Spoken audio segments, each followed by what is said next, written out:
అందరికీ నమస్కారం. Praise the Lord. యథార్థవాది టీవీ ఛానల్కి స్వాగతం. ఈ ఉదయకాలము పరిశుద్ధ బైబిల్ గ్రంథంలో నుంచి ఒక మాట చదువుకుందాం. 2వ అధ్యాయం 17వ వచనం చదువుదాం రండి. అయితే మంచి చెడ్డల తెలివినిచ్చు వృక్ష ఫలములను తినకూడదు, నీవు వాటిని తిను దినమున నిశ్చయముగా చచ్చదవని నరునికి ఆజ్ఞాపించను. చదవని లేఖనం మన వెనుకలో దేవుడు దీవించునుగాక. ప్రభునందు ప్రియులారా, ఈనాడు మనుషులందరికీ మరణం అంటే భయం ఉంది. ఒక సహోదరుడు అడుగుతా ఉన్నాడు, మరణం అంటే మనిషికి ఎందుకు భయం అని. దానికి జవాబుగా నేను ఈ వీడియో చేస్తూ ఉన్నాను. దేవుడు ఇచ్చినటువంటి ఆజ్ఞను అతిక్రమించితే మరణం అనేది వస్తుంది, నువ్వు చచ్చిపోతావు అని దేవుడు చెప్పాడు. ఆదికాండం 2వ అధ్యాయం 17వ వచనం. ఈ విషయాన్ని గురించి ఏ గ్రంథములో ప్రస్తావన లేదు, ఎవరు దీన్ని చెప్పలేదు. సృష్టికర్త అయినటువంటి దేవుడు రాయించిన గ్రంథం బైబిల్ కనుక ఇందులో రాయబడి ఉంది. ఇక్కడ ఆయన అన్నాడు, నీవు వాటిని తిను దినమున నిశ్చయముగా చచ్చదవు అని నరునికి ఆజ్ఞాపించాడు. ఏ మరణం ఇది?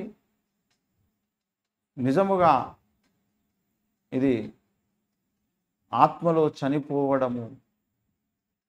నిజముగా ఆత్మలో చనిపోవడము, ఆత్మను చంపుకునేటువంటి మరణము, ఆత్మ చచ్చిపోయేటువంటి మరణము, చచ్చిన స్థితిలోనికి వెళ్ళిపోయినటువంటి మరణం ఇది. దేవునితో అనుసంధానము కలిగి దేవునితో మాట్లాడేటువంటి హోదాలో ఉన్నటువంటి ఆదాము హవ్వలు ఈ మంచి చెడ్డల తెలివినిచ్చు ఫలము ఎప్పుడైతే తిన్నారో అప్పుడు వారు ఏదేనో తోట నుంచి వెలివేయబడ్డారు. బయటికి దేవుడు తీసుకుని వెళ్ళిపోయాడు. ఇక మీరు ఉండడానికి వీలు లేదు. దేవునితో సంబంధం తెగిపోయిందండి. అదే నిజమైనటువంటి మరణం. దేవుణ్ణి చూడలేకపోవడం, దేవునికి దూరము కావడమే నిజమైనటువంటి మరణము. అలాంటి మరణాన్ని ఆదాము హవ్వలు పొందుకున్నారు. అంతేకాదు, అలా దేవునికి దూరమైపోయినటువంటి వాడు దేవుడు ఉండేటువంటి స్థలంలో ఉండడు. అలా దేవునికి దూరమైపోయినటువంటి వాడు, దేవుని యందు విశ్వాసం ఉంచని వాడు, దేవుడు చెబితే చేయనటువంటి వాడు అగ్నిగుండములో ఉండాలని దేవుడు నిర్ణయించాడు. అందుకే ఎవరైనా దేవుని యందు విశ్వాసం ఉంచకుండా, నమ్మి బాప్సం పొందకుండా, దేవుని యందు భయభక్తులు కలిగి జీవించకుండా చనిపోతే వారు ఖచ్చితంగా 1000% నరకాగ్నికే వెళుతున్నారు, అగ్నిగుండానికే వెళుతున్నారు. ఇందులో ఎలాంటి అనుమానం లేదు, డౌట్ లేదు. అది 2వ మరణము అని బైబిల్ చెబుతుంది. మొదటి మరణము ప్రాణము, ఆత్మ, శరీరాలు విడిపోవడం. అయితే ఇప్పుడు ఆదాము హవ్వలకు, ఈ మానవ జాతికి ఇవన్నీ కూడా వచ్చేసాయి. వారి యొక్క ఆత్మ చచ్చిన స్థితికి వెళ్ళింది. వారి యొక్క ప్రాణము, ఆత్మ వారి శరీరం నుంచి వెళ్ళిపోతుంది. ఒక సర్టెన్ టైం అనేది వచ్చినప్పుడు ఒక్కొక్కరికి ఒక్కొక్క టైం, అది దేవునికే తెలుసు, మనుషులు ఎవరికి తెలియదు. ఈ యొక్క ముగింపు దశలో 2వ మరణము అనేది అగ్నిగుండంలో పడవేయబడుట. ఇక అక్కడికి వెళ్ళినటువంటి వ్యక్తికి ఇక యుగయుగాలు దేవునితో ఎలాంటి సత్సంబంధాలు ఉండవు, ఎలాంటి రాకపోకలు ఉండవు. దేవుని దగ్గరికి, నరకానికి అతడితో దేవుడు అసలు ముచ్చటించరు అక్కడ ఉన్నటువంటి వ్యక్తులతో. అది చాలా భయంకరమైనటువంటి శిక్షాస్థలం అది. అయితే ఈ మరణము అనేది వస్తుంది నీకు, నా ఆజ్ఞను నువ్వు వింటే, నా మాటలను నువ్వు వింటే బ్రతుకుతావు. అందుకే దేవుని యొక్క వాక్యము మనకు జీవమనిస్తుంది. అందుకే యోహాను సువార్త 10:4-6లో ప్రభు అన్నాడు, నేనే మార్గము, సత్యము, జీవమును అన్నాడు. మనుషుడు రొట్టె వలన మాత్రమే కాదు కానీ దేవుడిచ్చే ప్రతి మాట వలన జీవిస్తాడు. ప్రతి మాట వలన జీవిస్తాడు. అది దేవుని మాట వలన జీవిస్తాడు. మనుషులందరూ, మానవ జాతి చచ్చిన స్థితిలోకి వెళ్ళిపోయింది దేవుడు లేకుండా ఉండడం వల్ల. దేవుని ఆజ్ఞ లేదు, దేవుని మాట లేదు, దేవుని సన్నిధి లేదు, దేవునితో సహవాసం లేదు. చచ్చిన స్థితిలోకి వెళ్ళిపోయింది. భౌతికముగా కూడా మరణం అనేది ఉంది. అయితే ఇందులో భయంకరమైనటువంటి మరణము ఏమిటంటే 2వ మరణములో పాలు పొందుతాం. ఈ భయంకరమైనటువంటి స్థితి నుండి మనుషుడు తప్పించుకోవాలి. ఈ శరీరము నుంచి ఆత్మ, ప్రాణం వెళ్ళిపోవడం అందరి దృష్టిలో ఇది మరణం. ఆత్మీయ జీవితంలోనైతే ఆత్మ సన్నగిల్లిపోయి శరీరమే ఆత్మ మీద జయమును పొందగలిగే స్థితి ఉంటే ఆత్మ చచ్చిపోయినటువంటి స్థితిలోకి వెళ్ళిపోయినట్టే. మనుషుడు దేవునితో సమాధాన పడకుండా దేవునికి దూరమై బ్రతికి అగ్నిగుండంలో పడితే అతడు శాశ్వతంగా మరణించినట్లు. శరీరంలోంచి ఆత్మ ప్రాణం వెళ్ళిపోతే ఆ ఆత్మ ప్రాణానికి భక్తుడైతేనేమో పరదేశంలో దేవుడు స్థలం ఏర్పాటు చేశాడు. ఒకవేళ భక్తిహీనుడైతే పాతాళములో తన ప్రాణం ఆత్మ ఉంటుంది. అక్కడ ధనవంతుడు ఉన్నాడు ప్రాణం ఆత్మతో. పరదేశంలో లాజరు ఉన్నాడు, లాజరు ఎత్తబడ్డాడు ప్రాణం ఆత్మతో. ఇద్దరి శరీరాలు కూడా భూమి మీదనే ఉన్నాయి. అయితే రెండవ మరణంలో మాత్రం ఆత్మ ప్రాణము శరీరం ఈ మూడు కలిసి ఉండే నరకంలో వేయబడతాడు. అక్కడ యుగయుగాలు శిక్షించబడతాడు. అది అసలైనటువంటి మరణము. శిక్షించబడుట ప్రాణం ఆత్మ శరీరమును ఆ భయంకరమైనటువంటి మరణం నుంచి తప్పించుకోవాలి. అది అన్నిటికంటే డేంజర్. దాన్ని తప్పించుకోవాలంటే క్రీస్తునందు విశ్వాసం ఉంచి నమ్మి బాప్సం పొందినటువంటి వాడు రక్షింపబడతాడు. ఆ రెండవ మరణం నుంచే రక్షణ పొందే. ఎంతోమంది భక్తులు భక్తిహీనులు అందరూ చనిపోయారు కదా, అంటే శరీరంలో నుంచి ఆత్మ ప్రాణం వెళ్ళిపోయింది. వాళ్ళ శరీరం ఏమో భూమి మీద సమాధి చేయబడ్డది. అది భక్తులైనా భక్తిహీనులైన. ముఖ్యంగా ఈ రెండు మరణాలు, శరీరంలో నుండి ఆత్మ ప్రాణం వెళ్ళిపోవడం ఇది మొదటి మరణం, అగ్నిగుండంలో పడవేయబడడం అనేది రెండవ మరణం. ఆ రెండవ మరణము అన్నిటికంటే ప్రమాదకరమైనది, అన్నిటికంటే భయంకరమైనటువంటిది. మనుషులందరూ ఈనాడు భయపడుతున్నది అమ్మో నా శరీరం నుంచి ఆత్మ ప్రాణం వెళ్ళిపోతుందేమో అని భయము. రెండవ మరణం గురించి మనుషులకు తెలియదు. దేవునిని గూర్చిన ఎన్నో విషయాలు మనుషులకు తెలియదు. ఎందుకంటే దేవునితో సంబంధం తెగిపోయింది, ఆత్మ చచ్చిన స్థితిలోనికి వెళ్ళిపోయింది.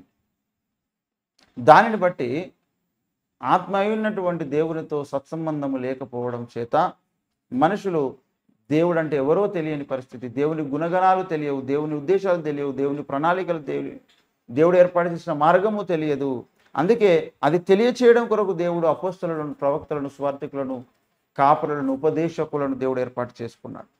అందుకే ఈనాడు సర్వప్రపంచానికి వీరు దేవుని యొక్క సందేశాన్ని తెలియజేస్తూ ఉన్నారు. కాబట్టి రెండవ మరణం అన్నిటికంటే గొప్ప ప్రమాదకరమైనటువంటి మరణం. శరీరంలో నుంచి ఆత్మ ప్రాణం వెళ్ళిపోతే దేవుడు తిని మళ్ళీ కలుపుతాడు. అలా కలిపి మట్టికి మన్నైపోయిన శరీరాన్ని తిరిగి దాన్ని మహిమదేహముగా మార్చి పునరుత్థాన శక్తితో లేపుతాడు. భక్తిహీనుడు చనిపోతే కూడా ఆయన ప్రాణం ఆత్మను శరీరాన్ని తీసి అది శాశ్వతమైన పరలోకములో ఉండే మహిమదేహముగా కాకుండా ఆ శరీరం కూడా పునరుత్థానం చెందుతుంది. కానీ అది ప్రాణం ఆత్మను అది తీసుకొని